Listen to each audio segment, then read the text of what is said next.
رب اجعل هذا بلدا آمنا وارزق أهله من الثمرات. لائق احترام ناظم اعلیٰ صاحب، اراکین و ذمہ داران مدرسہ احمدیہ سلفیہ، مہمانان کرام، اساتذہ مدرسہ اور عزیز طلباء، آج یوم جمہوریہ 26 جنوری ہے۔ اس دن جہاں ہم اپنے ان جانباز سپاہیوں اور کرانتی کاروں کو یاد کرتے ہیں جنہوں نے اس ملک کی آزادی کی خاطر اور انگریزوں کے ظالمانہ تسلط سے اس ملک کو آزاد کرنے کے لیے تن من دھن کی بازی لگا دی اور اس ملک کو سیکولر اور جمہوری بنانے کے لیے اپنا سب کچھ داؤ پر لگا دیا۔ وہیں آج کے دن ہم یہ عہد کرتے ہیں اور آج کے دن ہم وعدہ کرتے ہیں اور اس وعدے کی تجدید کرتے ہیں کہ ہمارے ملک کے چلانے کے لیے جو آئین وضع کیے گئے، جو قوانین لکھے گئے، جو دستور بنائے گئے،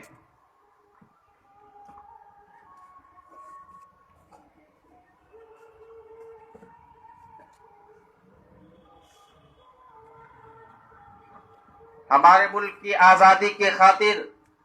جن لوگوں نے قربانیاں پیش کی ان کو ہم یاد کرتے ہیں اور ان کو خراج عقیدت پیش کرتے ہیں۔ ساتھ ہی آج کے دن ہم یہ عہد کرتے ہیں اور اپنے عہد کی تجدید کرتے ہیں کہ جو قوانین ملک کے چلانے کے لیے وضع کیے گئے، جو دستور ہند لکھا گیا، جو کنسٹیٹیوشن آف انڈیا تیار کیا گیا، اس قانون اور اس آئین اور کنسٹیٹیوشن آف انڈیا کی حفاظت و پاسداری اور اس پر عمل درآمد اور وفائے عہد کی تجدید بھی کرتے ہیں۔ یوم جمہوریہ در حقیقت ہمارا آئین کے تعلق سے اور آئین کے سلسلے میں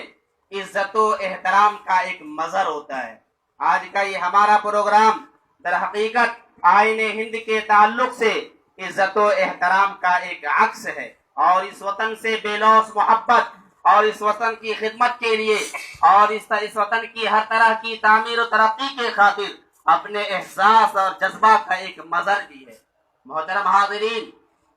جہاں ایک انسان پیدا ہوتا ہے اس مٹی اور اس مٹی میں اور وہاں کی ہر چیز سے ایک انسان محبت رکھتا ہے اور اس کی یہ محبت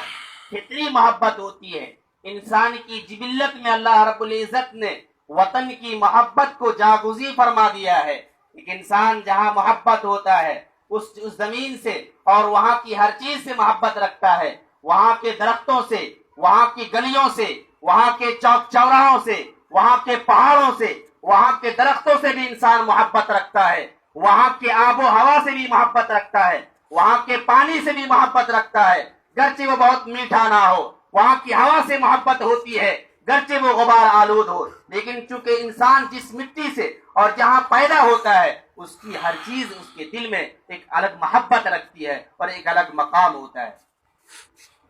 آدمی کیوں کر اس جگہ سے محبت نہ کرے جس جگہ میں چل دوڑ بھاگ کر کے، جہاں کے گرد و غبار میں آلود ہو کر کے اپنے جسم و جان کو مضبوط کیا، جہاں چلنا پھرنا سیکھا، جہاں کے لوگوں کے ساتھ معاشرت اختیار کر کے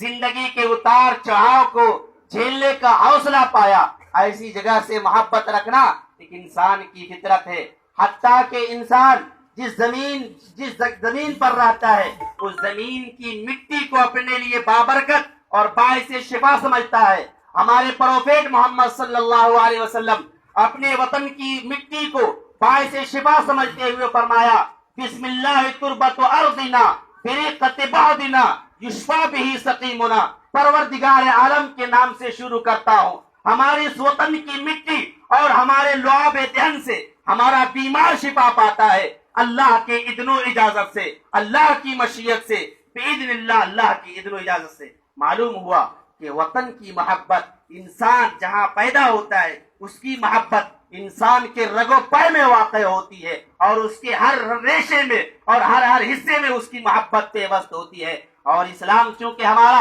فطرت اور نیچر کے عین مطابق ہے. اس لیے اسلام ہمارا اس بات کی ترغیب دیتا ہے, اپنے ماننے والوں کو ابھارتا ہے کہ جس زمین میں وہ پیدا ہوا ہے, جہاں وہ رہنے والا ہے, اس زمین سے, اس وطن سے, اس ملک سے بے لوث محبت کرے اور اس کی بے لوث خدمت کرنے کے لیے اپنے اندر وہ ہمت, حوصلہ اور جذبہ پیدا کرے جس محبت کے آگے ساری کی ساری مشکلیں ہیچ نظر آئے. ہمارا اسلام فطرت کے مطابق ہونے کی بنیاد پر اپنے ماننے والوں سے, دنیا کے ہر فرد سے اس بات کا مطالبہ کرتا ہے اور اس کا حکم دیتا ہے.